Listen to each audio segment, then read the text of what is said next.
It's the grandson of Right Thought. Welcome to the School of Marvelous Light, little flock.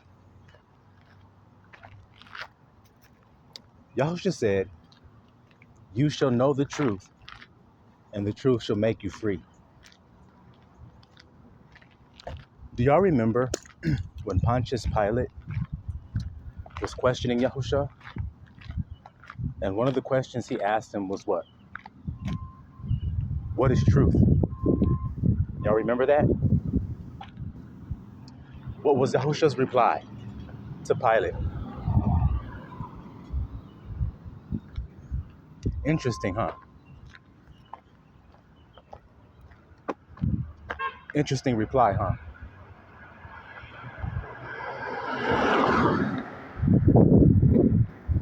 What is truth? Yahushua just stands there.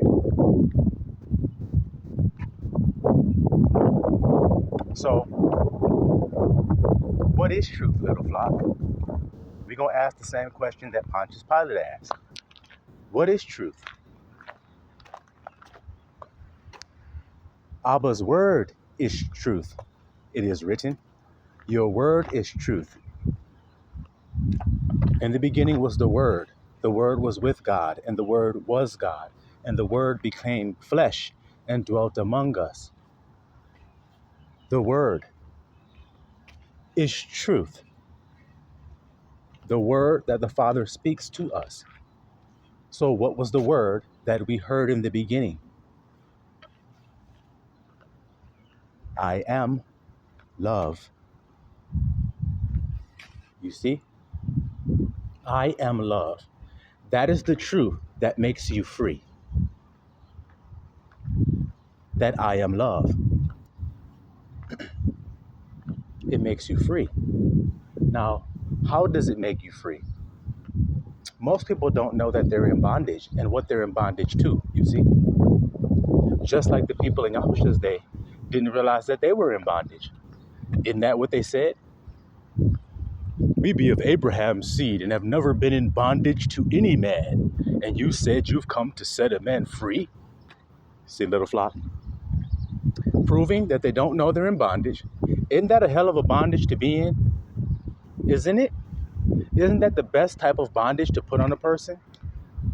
The type of bondage that they don't even recognize as bondage. The type of bondage that makes them think they are free. That is the best type of bondage to put on a people. It's one thing for them to know they're in bondage. But if they know they're in bondage, then they'll cry out for freedom. Because being healed starts with confession. Confessing that there's a problem is what begins the healing process. So we don't want them to know that they're in bondage. So let's enslave them without them knowing. Let's be subtle. Let's deceive them into thinking they're getting something good. Is that the beginning? Eve was deceived into thinking that she was going to get something good. But she didn't get anything good. She was deceived. So it is in the end. It's no different. You see that, little flock? Because the ending is the beginning.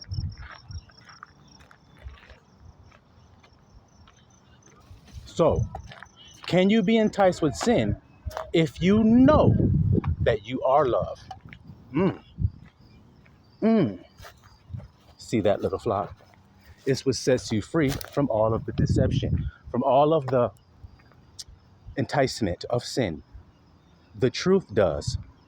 That's why it makes you free. Oh, man. How can you be enticed to sin if you are love? How can you? I told you, people think sin is just doing something wrong to someone or not doing what God told you to do in the Bible, and you messed up and you didn't keep the Sabbath, or you didn't wear the right garments, or you didn't keep this feast day, or people have all ideas of what they think sin is. But sin is being faithless. Everything done with doubt is sin, the Bible says. So even if you do something you think is good, but you doubt on whether it was good enough when you did it, or whether it was right enough, or whether it was acceptable, or then you've done it in sin. So what's the opposite of faith? Doubt is. So sin is being faithless. That's the only reason you don't do what Abba says to do, because you're faithless and don't believe that what he said to do is good for you.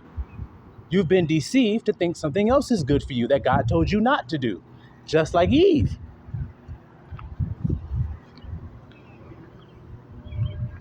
I told you, people want to get up in arms about it's male or female, who's to blame, whose fault is it that all of this happened? It must have been Eve. The man wasn't deceived, but Eve was.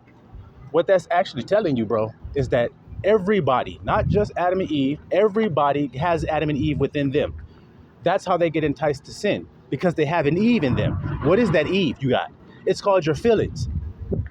When you get enticed to sin, you know better consciously that it's sin. You know it's wrong when you do it, but your feelings still desire it. That's Eve. That's Eve. So don't we all have that in us? Y'all would all say yes. So then why get up in arms about male or female as if it's talking about a man or a female? It's not. It's talking about each and every one of us. We all have feelings within us that get deceived. Ooh, that'd be good if I do that. Thoughts be like, I don't think so. I don't know, man. I don't think that'd be too good of a thing to do. Yeah, it is. It's a good thing to do. I don't know. So who is all this? It's a good thing to do in all of this. I don't know. You guys remember when I made a video the other day called Synolics Anonymous? This is a church right here. Check this out, guys. Check this out. Men's Club, Alcoholics Anonymous.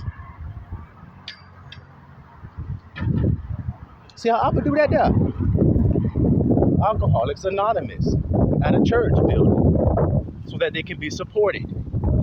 Like I was telling you guys. So back to the message, y'all. We all have the thoughts and the feelings, and our feelings lead us astray, desiring things that we shouldn't want. We all know what has happened to each and every one of us, like I've said. All of us have fallen short because of that.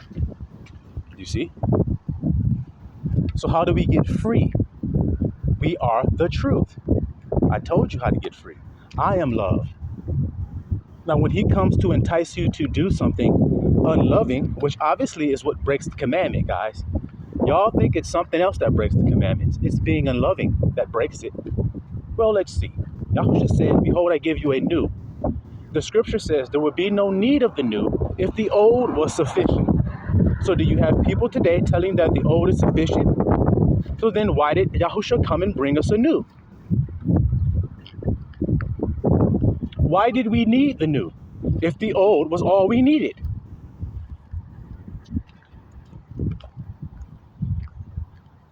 I know. Scripture's already answered this question. That's why I'm saying I know. So to fulfill the new commandment we were given, what are we to do to fulfill it? To love, because that's what we were commanded to do. So then, to not love is what puts you in bondage. It's what makes you a slave. Being hard-hearted, having a stony heart makes you enslaved. It makes you afraid and fearful and hard for you to come to the presence of the Father. How do we know? Because Hagar gendereth the bondage, which is Mount Sinai. Hagar is Mount Sinai. So who is our mother? Mount Sinai? Nope. That's Ishmael's mother. That's the bond child's mother. So when Israel came out of bondage, the house of bondage it was called, which was Egypt, they were birthed into the wilderness by their mother Hagar. Now what happened to Hagar when she was told that your son will not be heir with the free woman's son? She was put out into the wilderness with her son. So that's why the Israelites went out into the wilderness and went to Sinai as a bond child, still fearful, a slave to sin, still scared and skeptical, like a slave is. But then there's going to be a birth of a new. Well, that birth of the old was birthed into the wilderness. The new will be birthed into the promise. See, because he was a son of promise. See how this going, little flock? So do you see what's really going on here? Do you really see what's going on, what Abba's doing? So our mother is Mount Zion. Jerusalem is also called, which is the mother of us all. The free, that is. She is the mother of the free children. So they have a new city or a new Jerusalem that they wait to manifest. That's what they were birthed for. They were not birthed for the old world of Esau. The Esau world fades away, but Jacob's world is the world that followeth it. Jacob is the spiritual creation, the spiritual man that sprouted.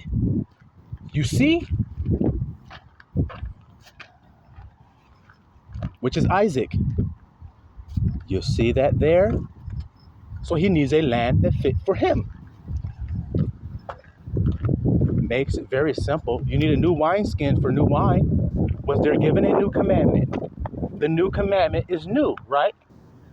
So then the new commandment only can get poured into who? New wineskins. New people to take a new land. Do you see it? Now, obviously, what kind of people are called out or elected or selected to inherit the new land? The loving people are. Tell me something else, guys. Tell me something else gets them in. Tell me. Tell me their own righteousness got them in. Tell me that they did something to earn it. Tell me that.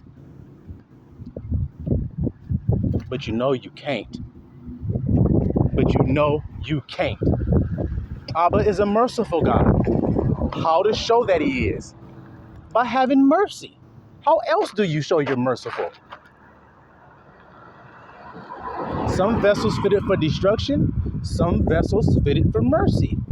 Isn't that what's written? Right then. All right then.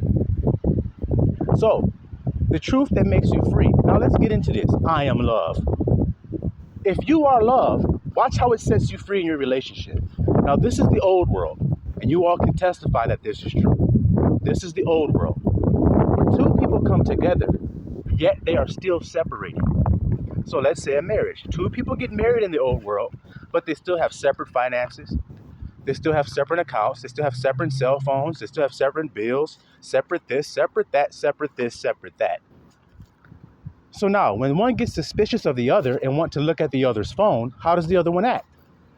Well, you guys know. Don't act funny. Don't act brand new. You know how they act. What do? They hide their shit. They run grabbing it. The people grab other people's phone, their own spouse. Grab the phone, run into the bathroom and hide so they can look and see what's going on with the shit. They wait till a nigga is asleep and then they go through the phone. All of that shit is going on, right? I know from personal experience that it does. It happens, okay? So now the new, you are love. So are you stashing things in your phone where you have to run and hide your shit? Do you even need a password on your phone around your spouse? Fuck having a password and then telling your spouse the password. That's good. But what's better is to not even have one with your spouse. Don't have one. You don't need one. I understand for the world, to keep the world out, but between you and your spouse, y'all are one person. So how in the hell do you know some shit your spouse don't know? How the hell you keeping secrets that your spouse don't know about? How the hell you fucking around with people your spouse ain't never met? How the hell you fucking around with people that you only met through your spouse? That would seem pretty hard-hearted. That seems pretty hard-hearted to me. What do you guys say? To marry somebody, to meet a whole bunch of people through that person you married, and then to lust after them because now you've met them. Isn't that wicked as hell?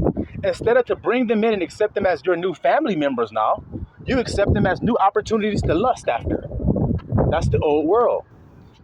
That's why people go through phones and then they find shit. So if you are love, then guess what? I don't seek my own. I don't rejoice in lies. I only rejoice in the truth. I present things honest in the face of all men.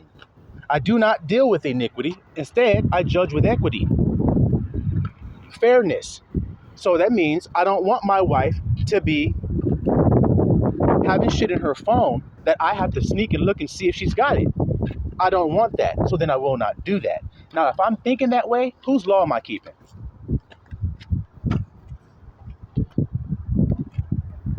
What made me not have shit in my phone that I needed to hide from my wife? What made me do that? Because I don't want to find shit in her phone that pisses me off. That's why. Now, if that's why, let's compare it to what Yahusha told us. Do unto others as you would have them do unto you.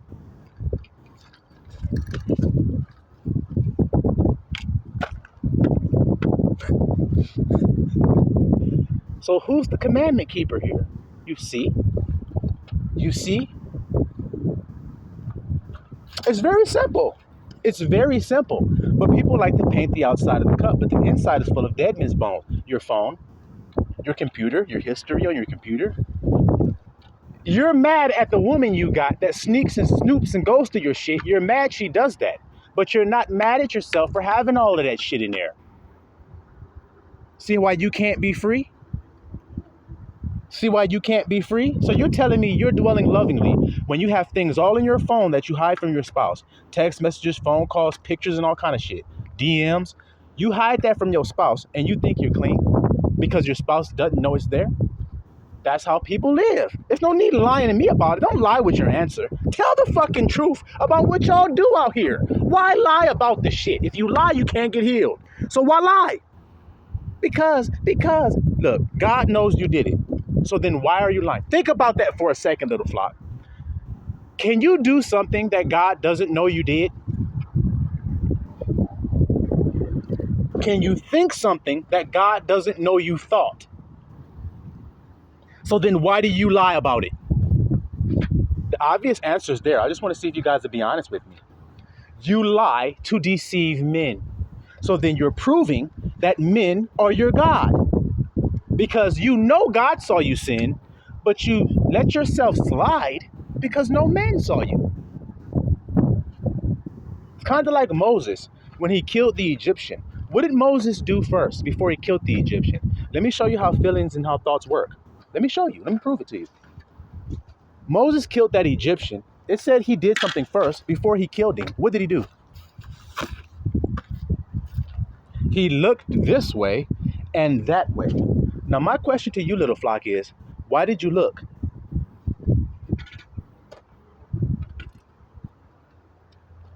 Y'all know the answer to that. It's the same reason you would look. Because I don't want anybody to see me do what I'm about to do. That's why you look around first. Now, my question is, who told you to look around?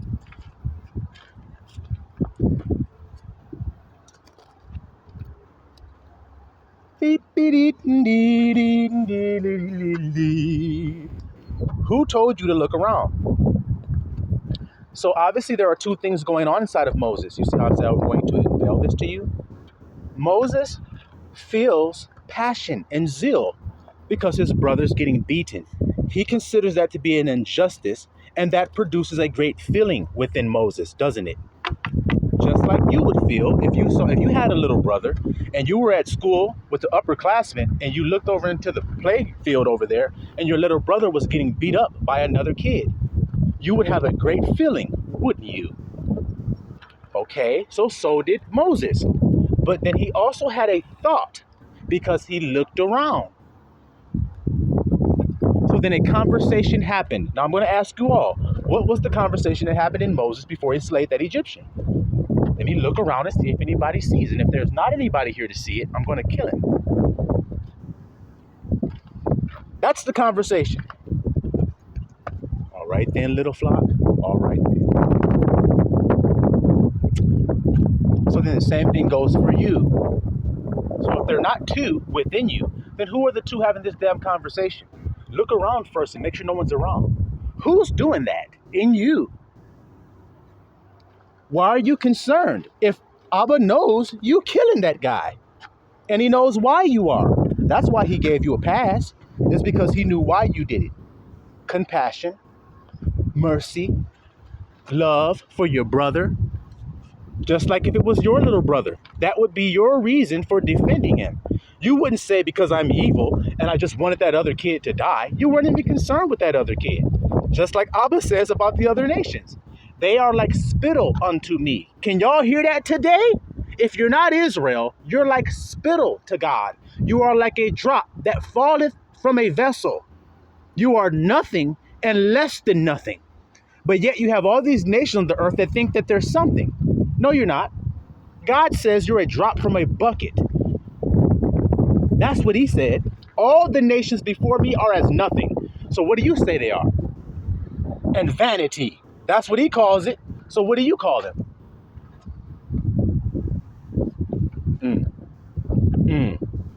Yeah, if all you do is think about getting gain all day in idolatry and fornicating and filling your lust to the full, then you're not God's people and he doesn't take consideration for you.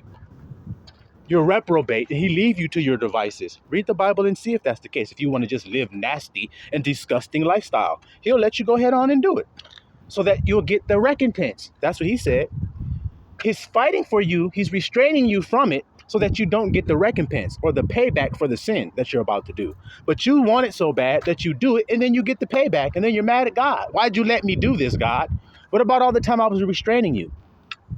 But I wasn't listening then. I wasn't listening then. Well, that's not my fault you weren't listening then. I did restrain you. I did make a way of escape. But you loved it more than me.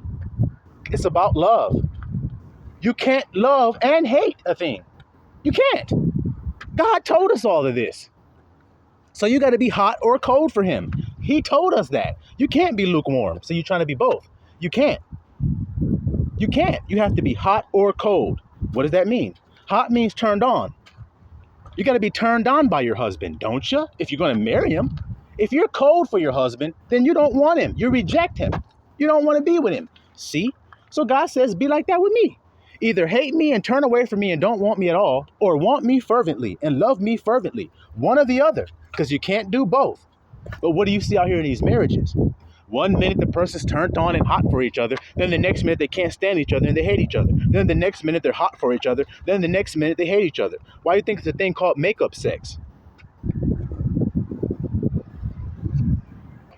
They call it makeup sex because sex feels good. You feel bad at that moment. So you have sex to feel good. That's all it means. You're just using each other.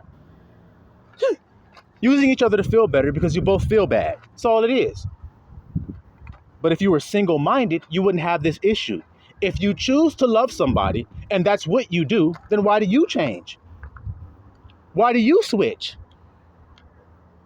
And all you do when you switch is blame the other person for why you switch. How the fuck the other person can determine what you are today? Explain that to me, somebody, please. How can somebody else determine what you decide of yourself today? How do they do that? Well, because they were acting mean. Okay, so what do you do when they act mean? What should be your response if you keep the commandment? Okay, render not evil for evil, he said. All right then. See how simple that shit goes? When you're not rebellious?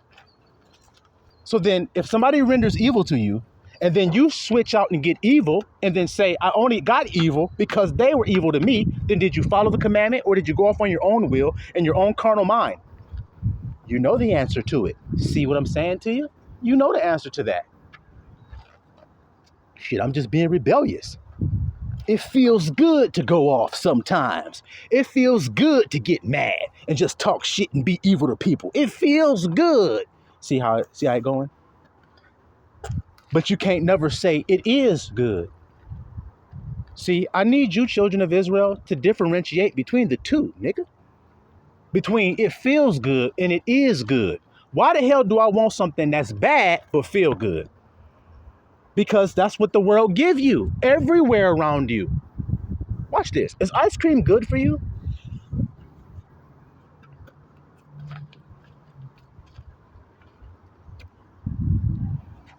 Nope. It's not.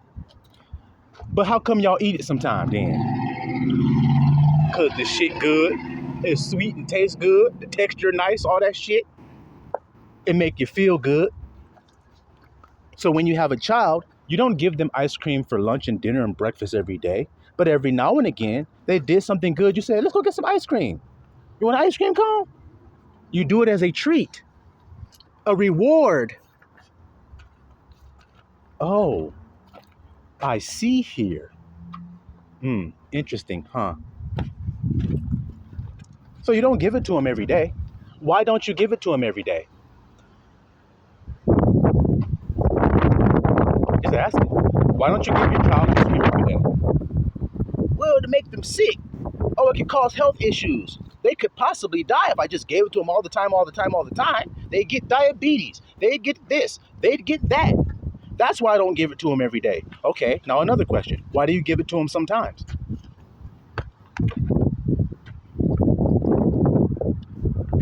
Now, the whole world can understand the concept with the ice cream cone and the child, but they can't understand the ice cream cone with themselves.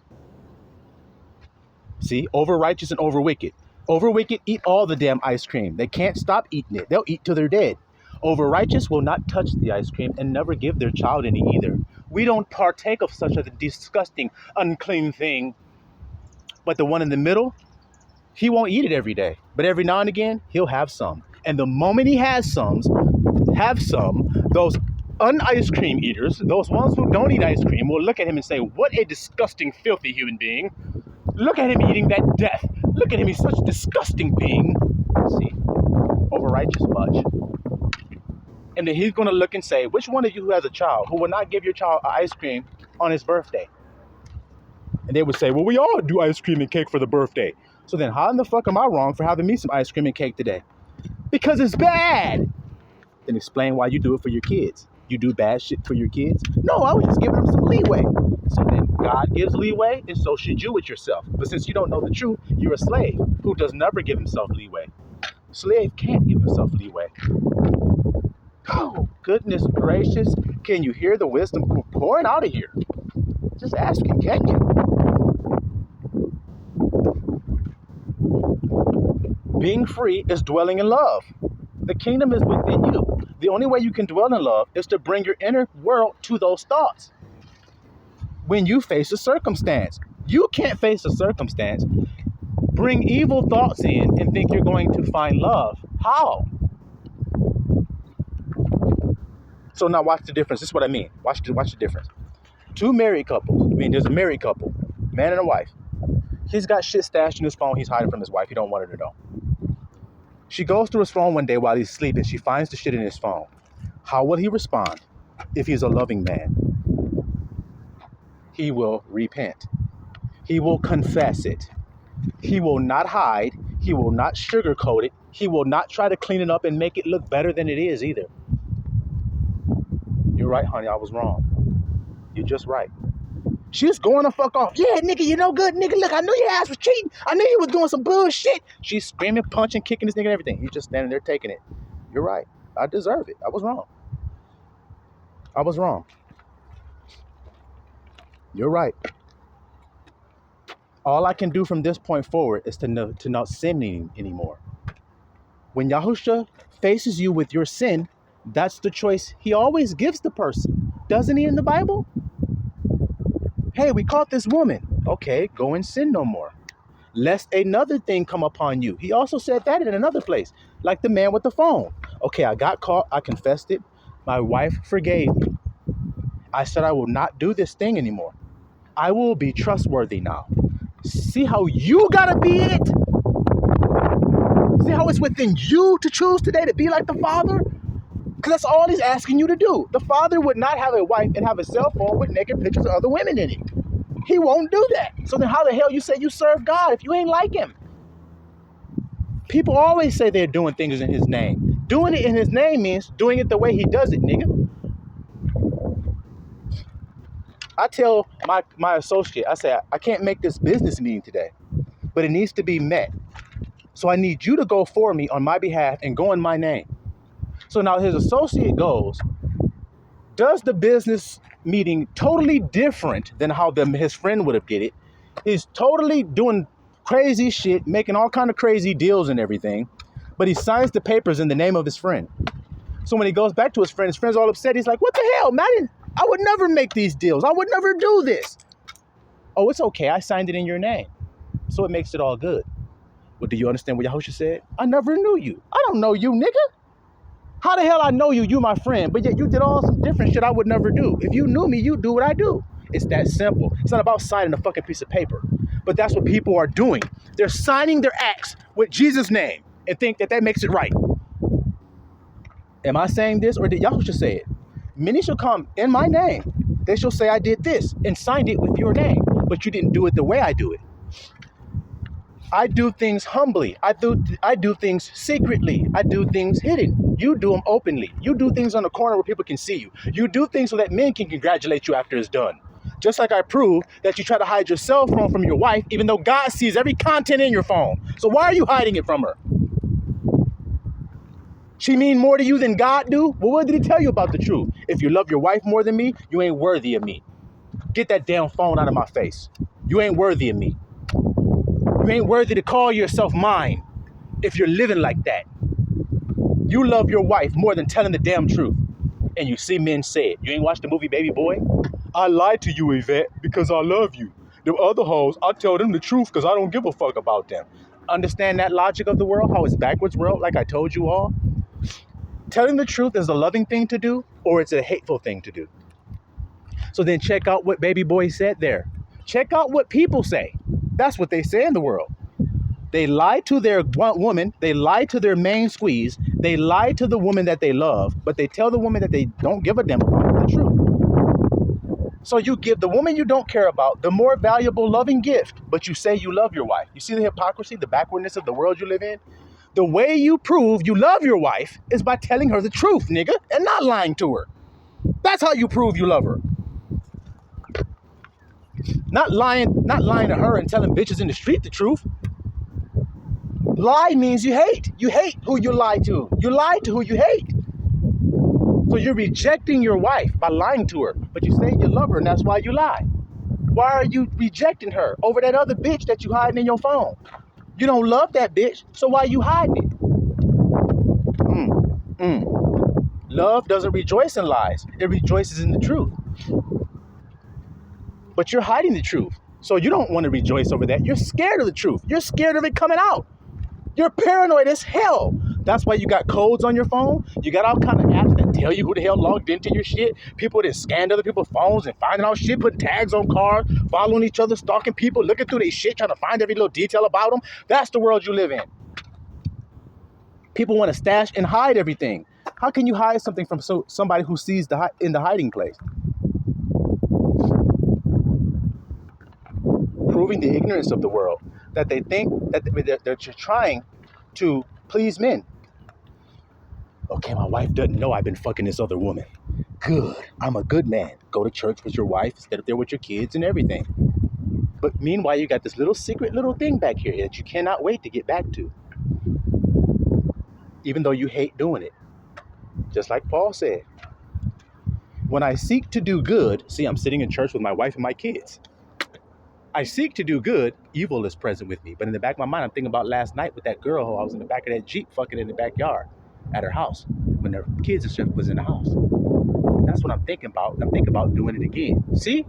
When I seek to do good, evil is ever present with me. What a wretched man I am, because that is wretched to think like that and to be like that. Well, a double-minded man is unstable in all of his ways. So let that I be single. Decide which one you're going to be, because only one makes you free. The loving side makes you free.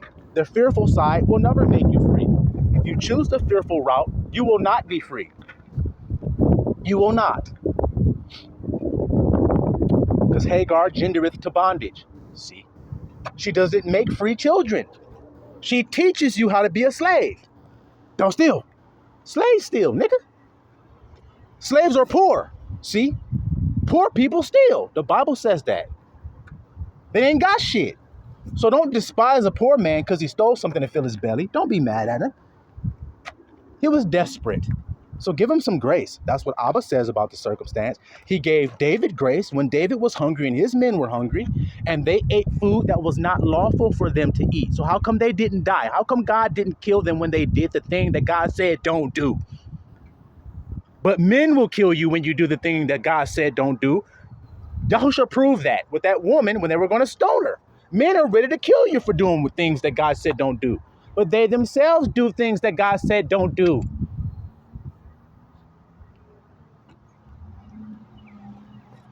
So that everybody has a fair shot at the kingdom, let me just tell you all the truth plainly. All of it plainly is, love your neighbor as yourself. So now, do you want your wife to come home with dick pictures all on her phone, googly-eyed all over some man she met, looking all at his body, getting all flustered and hot under the collar, thinking about him, thinking about the love that they just made? Do you want your wife doing that? You will immediately, as a man, say, fuck no. So then don't do it to her. But how many men do that to her and then don't expect her to do the same thing to you? Hypocrite. Now, if you be blameless with your wife, then what can she do when she looks at your phone when you sleep? Now who's free? I'm telling you guys, that's freedom. It's not being in a location where there's not some woman looking in your phone. It's being in a state of being to where you are trustworthy. Because loving people are. That's simple. So now she looks, you're asleep. You're calm when you're asleep too. You're not paranoid either. See, paranoia comes with hiding shit.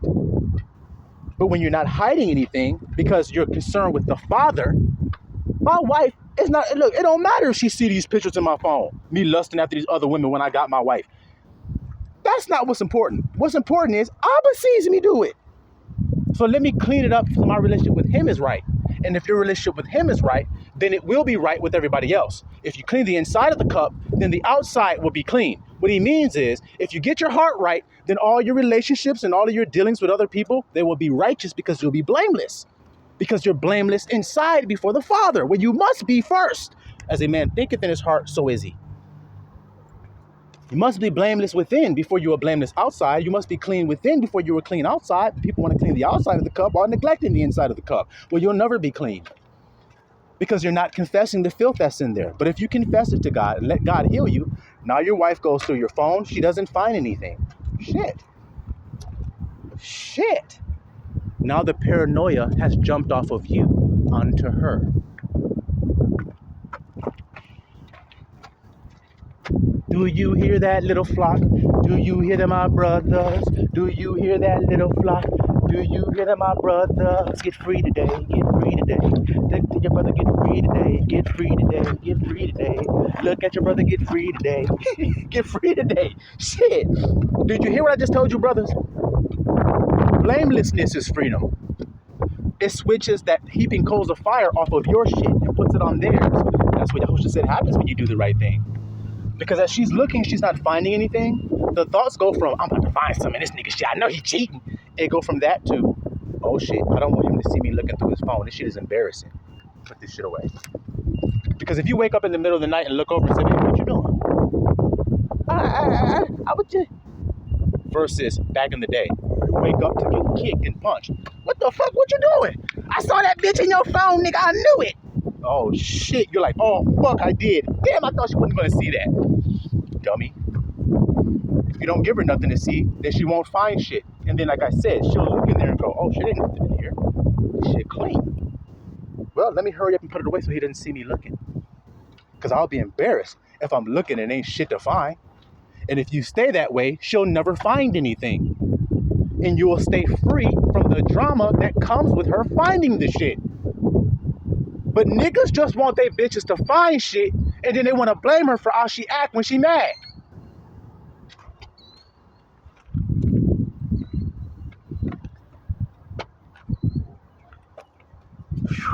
I think this teaching is a little too deep for a lot of people, man. It's a little too real for a lot of people. You see? Because they don't want to deal with their own issue. They don't want to clean the inside of the cup. If they did, Yahushua would have said, y'all clean the inside. Good job. But instead he said, y'all don't. You only clean the outside of the phone. The phone is clean, perfectly clean and shiny. But it's a bunch of bullshit in there, isn't it? See what I'm saying to you, little flock? Got the brand new Apple phone, the shit all glistening and shiny, but it's full of dead shit in there, full of bullshit and vain things. So if you clean the inside of that phone, then when your wife looks at it, the inside and the outside is clean. It's not just shiny on the outside. Same thing goes with your life, brother. That's what makes you strong and powerful. Claiming the Father's name and its truth will make you into his image. I am trustworthy. So then, can your wife trust you? But if you aren't trustworthy, why complain if your wife gets mad at you about not being? Why do you get mad when she tells you the truth? Why do you get mad when she acts in alignment with your secrecy? Why do you get angry? Because you want to still have both. I told you, you can't. You can't have both. You have to have the righteous life or the unrighteous life. You choose today. Hide shit in your phone or clean it out. One or the other. That's all it is. Now, which one do you think is a real fucking man? The one with the shit hid all in his phone? fucking all these different bitches left and right, you think that's a man? Or is the man that got a woman that every time she looks for some shit, she can't find anything because he's just a trustworthy man? He lives honestly and openly without iniquity with his wife. He's completely honest with her about everything.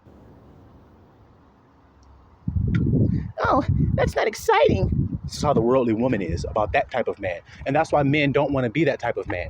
See how y'all are proving y'all love the woman more than God? You left your first love.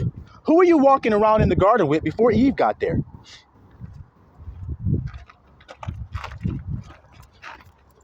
But when Eve got there, you just forgot about your first love, who you walked in the garden with, huh?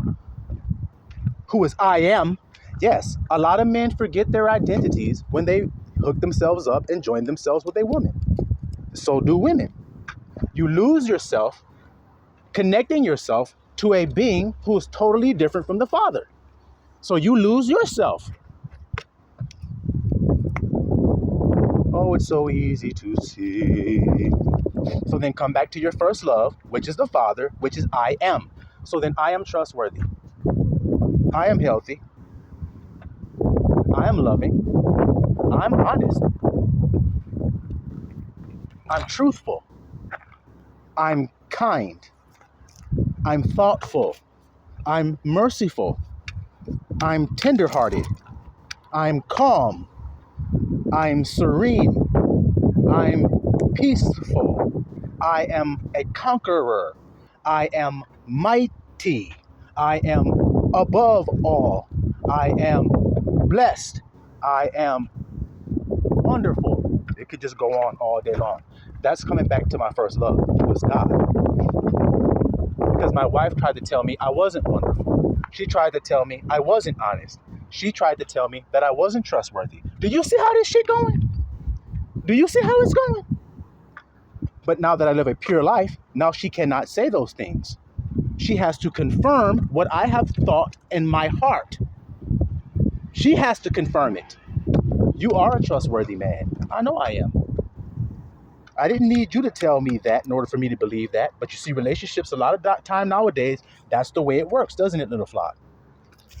A man will not feel a thing about himself until some woman that he deems attractive or high class or high quality or whatever tells him those things. Oh, yes, now I am. No, you were before you met her. That's what makes you a man, knowing who the hell I am. Because God is the head of Christ. Christ is the head of man. God's name is I am. So I am is the head of the whole project. Before truth can come into the mix, I am must exist. To know that you exist first. Then you speak the truth after you exist. Can you speak the truth before you exist? So then the truth comes after I am. That's the that Abba was telling you about. I am trustworthy. I am. That's the that. Now, is it vain to say that? No, it's not vain. So then claim it in truth.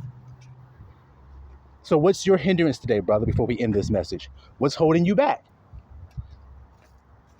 Now, the thing that's got a hold of you in your life, whether it be doubt, skepticism, fear, whatever it is, can those things hold back the Father?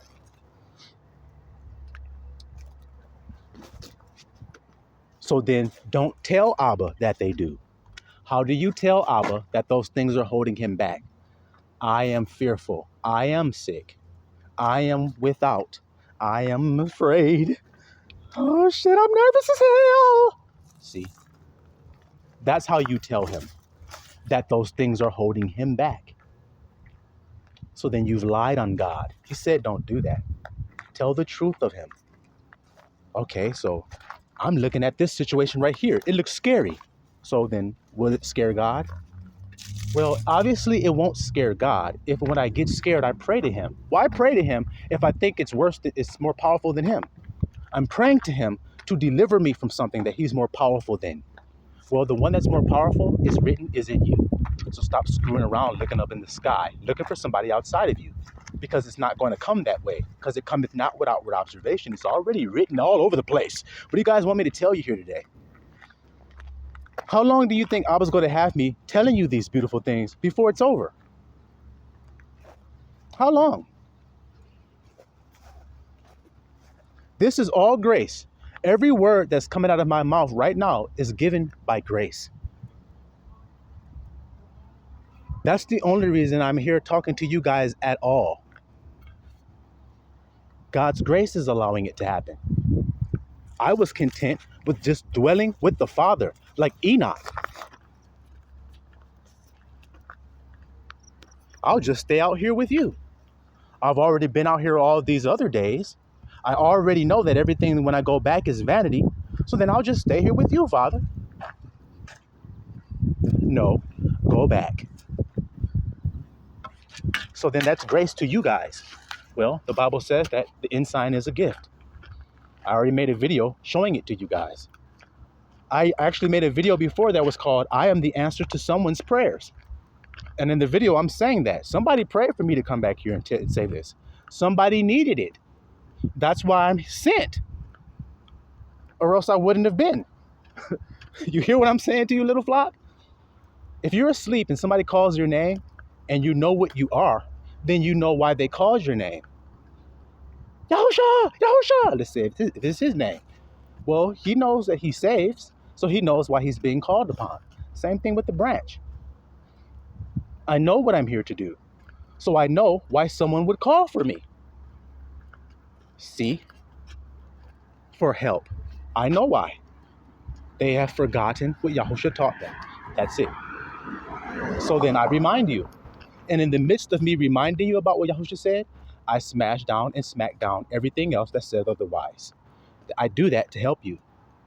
I do that to give you more confidence. Don't you understand that? Why do you think Elijah did it to the prophets of Baal? Why do you think?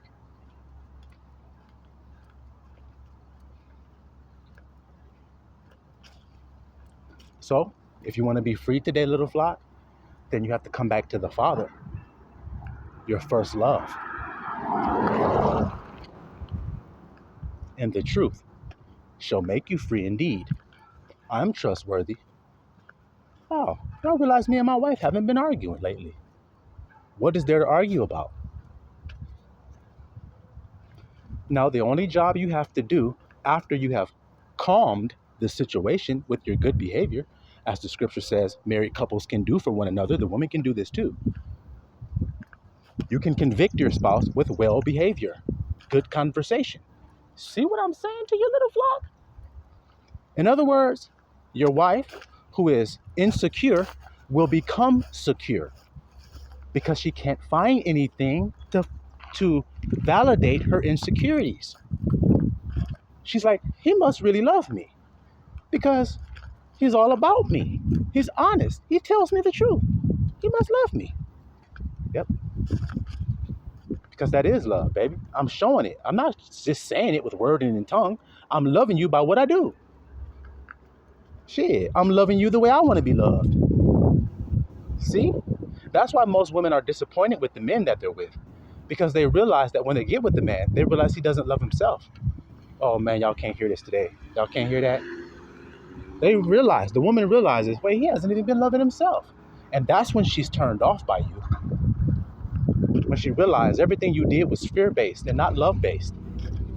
Just a scared ass nigga. I thought you was the shit all this time. Yeah, he played it for a while. He hid it for a while. But now he can no longer hide it. That's the way lies go. So how do you prove you're brave? By not being afraid. By being calm in the midst of scary circumstances. Like when she tries to make you afraid. Well, let me see that phone real quick. You pull it out your pocket and hand it right to her. She's like, what the fuck? You don't want to make sure some shit first? No, go ahead. You don't want to unlock it first? There's no lock on it.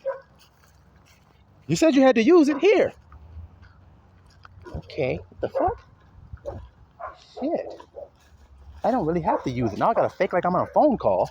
See what I mean about putting the heaping coals of fire? Reversing that shit with good behavior. That's the power, brothers. It's being righteous.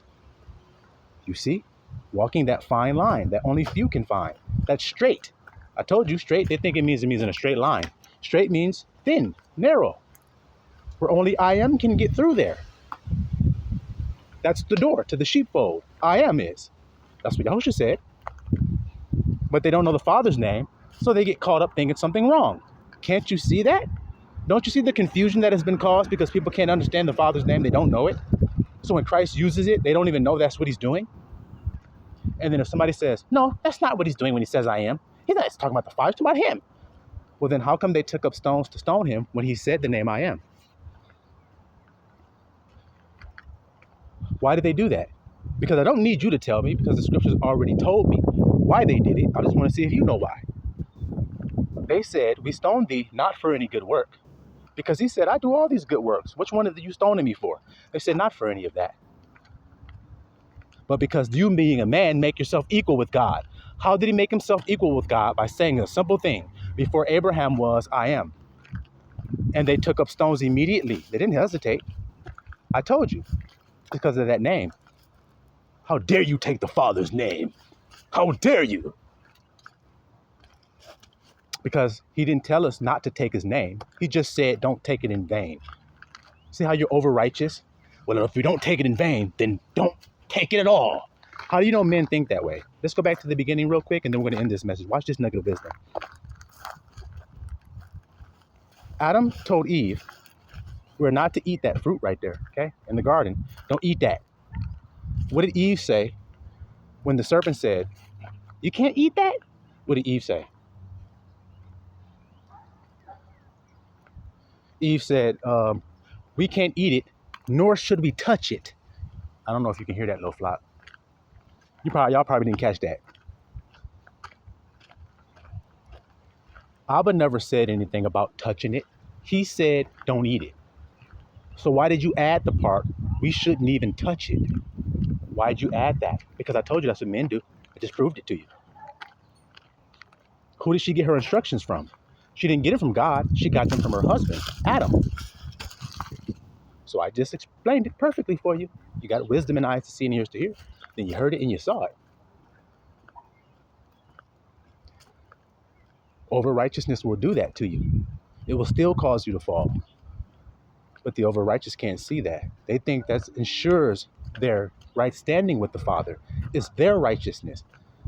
No, it is because of Abba's righteousness. I told you the name. So if you say you are something and you're trying to separate it from God, then you're in error.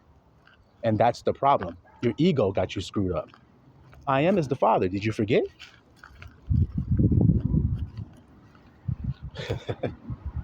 So it's subtle to see the differences between the men that I'm describing when I say over righteous, over wicked, and the balanced man. It's hard to see the balanced man. Because when you see him doing something on the wicked side, you say he's wicked. When you see him doing something on the righteous side, you say he's over righteous. But if you saw the complete picture, you would see he's actually a balanced person who can drink a glass of wine, who can eat a nice plate of food without stressing about what's on his plate, without asking questions for his own conscience sake. That's what teaches you how to be balanced in this world. You see there? Before I finish this message, one more little point about balance. If there wasn't no balance in this world, none of y'all would be here. Because let's keep it real. The act of sex, it's a pure righteous thing, isn't it? It's an ordained from God thing.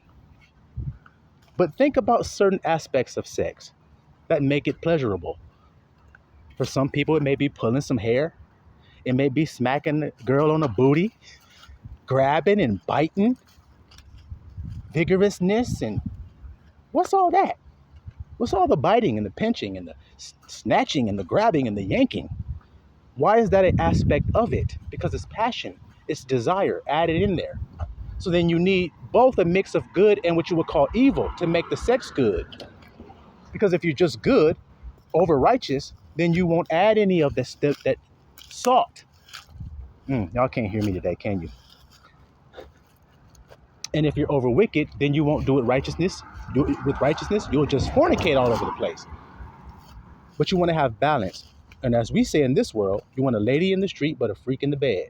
So you want a balanced woman, is what you're actually saying. See how easy it is? So does God. So does every man. I want a woman that's righteous with a little bit of freak in her. I'm telling y'all that right now today. That's what I want. I don't want a woman that don't got no freak in her and just over righteous. I don't want that. I'm not interested in her. I'll tell you guys right honestly, I don't want her. Don't. And I don't want the one that's a whore, that has no discretion. I don't want that either. I want a balanced woman. I want a woman that knows how to be in the street. And when we get in that secret place, I want her to know how to be in there too.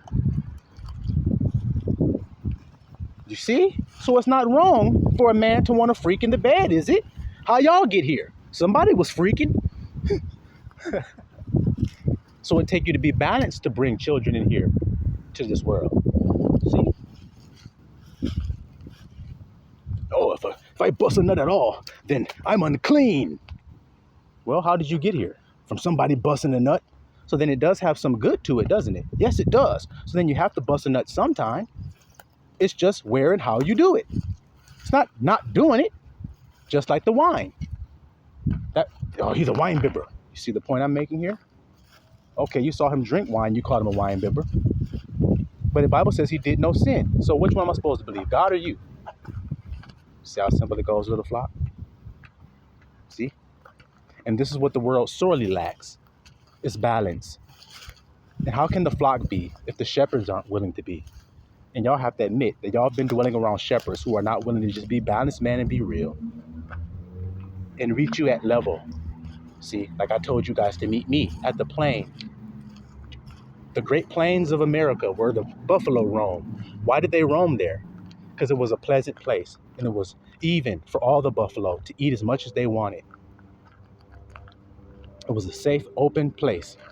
Old home on the range where the buffalo play. You see? Level, equal, even, balance. See how it always works, little flock? So y'all be blessed today. Like I said, these messages are long lately. It's Abba's doing. Hopefully you all are blessed by it. Silawam Israel.